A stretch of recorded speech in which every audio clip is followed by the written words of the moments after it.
All right, Coach. 71-59 win tonight over Queens. I think when we had talked coming into the game, you had mentioned maybe you guys had lost two in a row, and you had mentioned getting back to playing the way that you had played a little bit earlier when you're on a 6-game winning streak, maybe moving the ball a little bit better. Do you feel like you saw that out of your team tonight? Sometimes. I thought we did. We had 11 assists, only 6 turnovers against a team that had overplayed, switched, did a lot of different things. This game kind of reminded me of the home game we had against Mercy at the beginning of January. And in that game, it was kind of the same thing. We had just come off a loss, last second loss to St. Rose. And we were kind of unsure, how good are we? Where are we?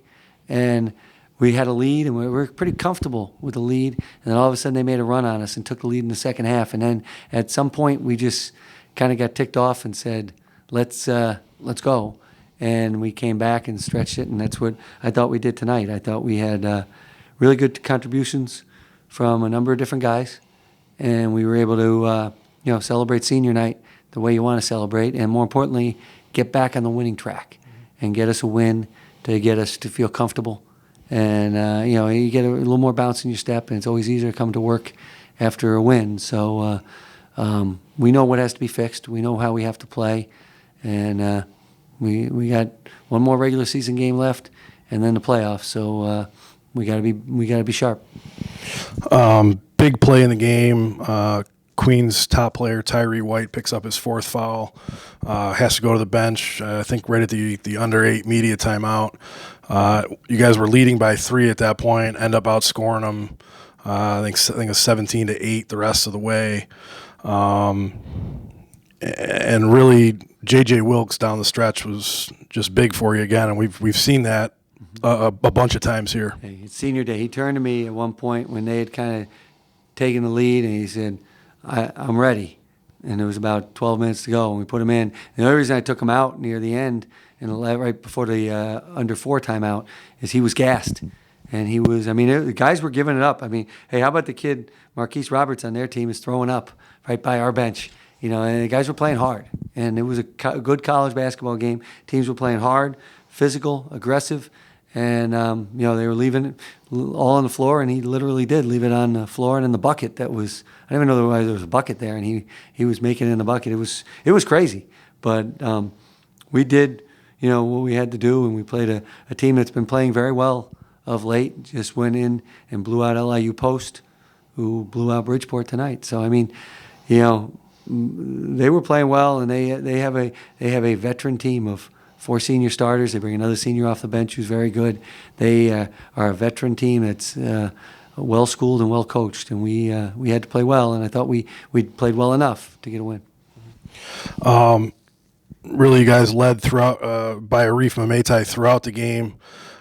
He ends up with 26 points, one of his best outings this season. You guys are now 5-1 this season when he goes for 20 or more.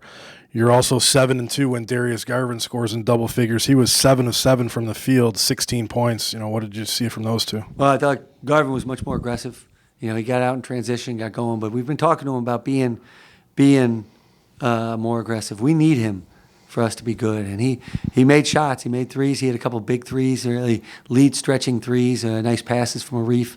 And that was very important. After hearing those stats, I think next game we're just going to come out and feed Arif and Darius till they get to those points, and then we'll know we'll be comfortable to get a win. But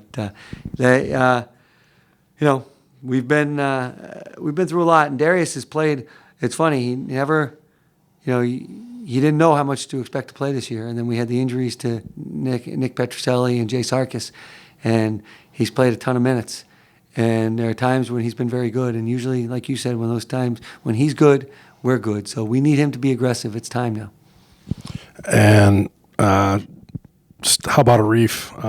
9 of 19 from the field, 2 of 5 from 3, 6 of 7 from the line. Yep, and it's 5 assists, no turnovers, right? And you could tell the game plan right off the bat. They had Tyree White on him, who's a tremendous defender, tremendous player, and they switched a lot and tried not to. We exploited them at their place by getting mismatches, and he was able to drive by some of their bigs. and they really tried not to put their bigs in those situations with Arif, and we were still able to find some. And I thought that was where we were good offensively in the first half, is we found those mismatches, and he was able to create some easy buckets for himself. Looking at the other results around the league today, you guys are pretty much going to hold firm in fourth place with the win. Second place still not out of reach. It's going to be tough. You got to climb over Malloy and Bridgeport to get there. But do you feel like you put yourself in position to have a home game next week in the tournament? I think we're going to have to win again to have a home game. But all that doesn't matter. We just have to be playing well. We've proven we can win on the road. We've proven we can win at home. We've beaten everybody in the league but Malloy. And Malloy, we lost 2 buzzer beaters basically to them. So we should have the confidence. We know we can play with everybody. There are certain ways we have to play, but it's not so much about other teams. It's about us, and we have to play a certain way. So we have to continue to get better. We got a couple days of practice. We know we're going into a hornet's nest on Saturday at Roberts Wesleyan. It'll be senior day. It'll be the last game of the year. They're going to be fired up. I'm sure there'll be a big crowd, and we're going to have to bring our A game to be able to survive there, because it's always been a very difficult place for Daemen to play. I know the 2 years I've been here, it's been ultra difficult, and we're going to have to try and be ready for that one. So we'll use 2 days of practice, get ready, see what happens. I don't like asking you to reminisce too much, but you mentioned it's senior day. I know you still have 1 game left to go on the regular season in conference tournament play, but senior day, 5 seniors: Arif, Jaleel Wilkes, Supreme Hanna, Jesse Lalka, and Alex Borges. I wonder if you might just reminisce about what those guys have meant to the program. A couple of guys that have been here for 5 years, a guy JJ that's only been here for 2 years. Just what do those guys mean to you? We kind of have it all covered in that they are, they've been, 2 years. Some guys have been 2 years, like JJ. Arif was 3 years. Alex Borges was 4 years. And then Jesse and Soup have been 5 years. So it's we have between 2 and 5 year seniors, which is pretty unusual. We talked about before the game that each of those guys has been through adversity. They've had to handle some kind of adversity, whether it's injuries. Supreme missed all last year with some injuries, and quite a bit of time his junior year with injury. Arif missed his entire junior year, his first year here with an ankle injury.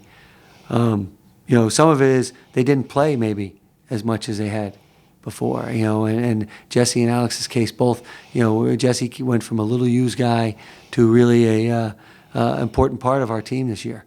Alex has been a very important part of our program for the last 3 years, and he's just, what an ultimate teammate.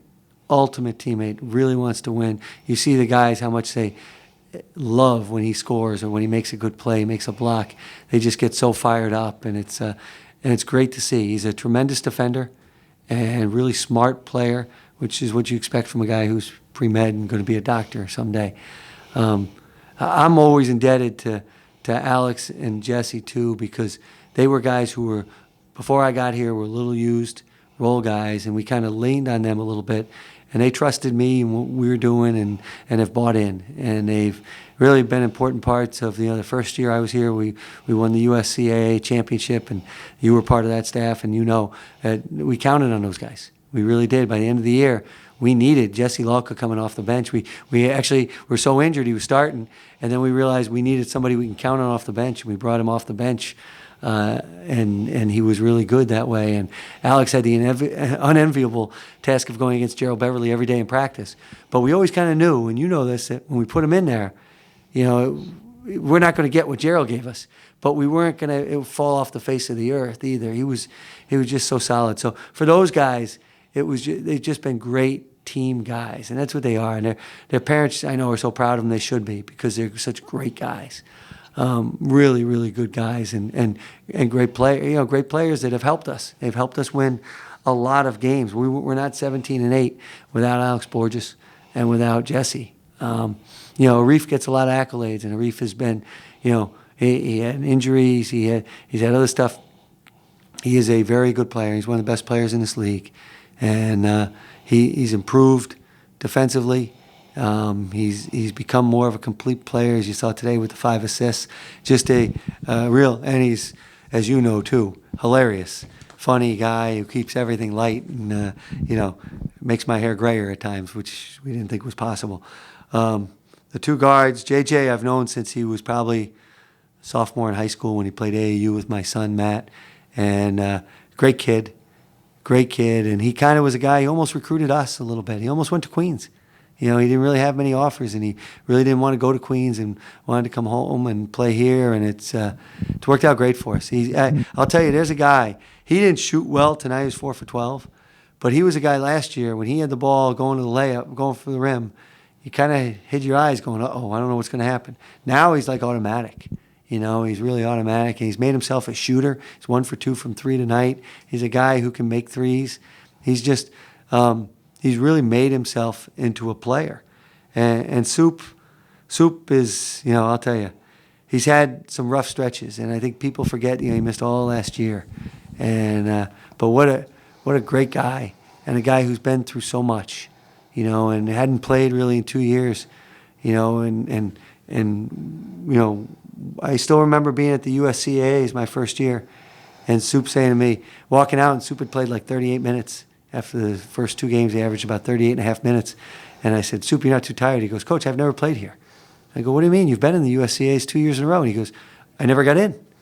And or just last week when we were going to St. Thomas Aquinas, he said, Coach, I've never played at Stack. I go, really? And he goes, yeah, because my first year he got hurt and missed that game. And last year he missed the whole thing, and he didn't play in the other years. So he was a guy who was very little used too, that we kind of gave him the ball and let him go, and he's taken it. And this year we kind of thought he was going to be more of the off guard with Jay Sarkis and be the backcourt, and it didn't happen. And he kind of shifted, and he had to not only deal with coming back from an injury and trying to get his rhythm back. He's just been tremendous. He really has. He's had some nights where maybe he hasn't shot as well as he would like. Nobody ever shoots as well as they like, but he's been a complete player, and he's been a leader for us, and that's all you can ask. And what I feel very blessed, Mike, to have coached these 5 guys, all different years, different ways that they play, different types of contributions, but in the end, great representatives of Daemen College, real good representatives of the Daemen basketball team, and guys you want to be around, not just this year, but you want them coming back, and you want to see them over the next 40 years. And a couple of these guys will be Hall of Famers, and it'll be great to come back and watch them go in the Hall of Fame. But it'll be great to watch what fine young men they're going to become. Well, there you have it. I rambled on. I don't know if I got any take left. That's okay. That's all right. But really special kids. And again, all 4 of the 5 could have, when we came here and took over, including Reef, it could have went the other way. It could have they could have been difficult to coach. They could have been tough to deal with. Great guys have really welcomed us and become a real part of our family. Yeah, the 5-year guys, part of more than 100 wins since you've been here. The last 3 years, part of 60 wins, I think, maybe 59. My math might be off, but 60. Yeah. Well, we wish you luck going for number 60 on Saturday at Roberts Wesleyan to close out the regular season. Thanks, Mike.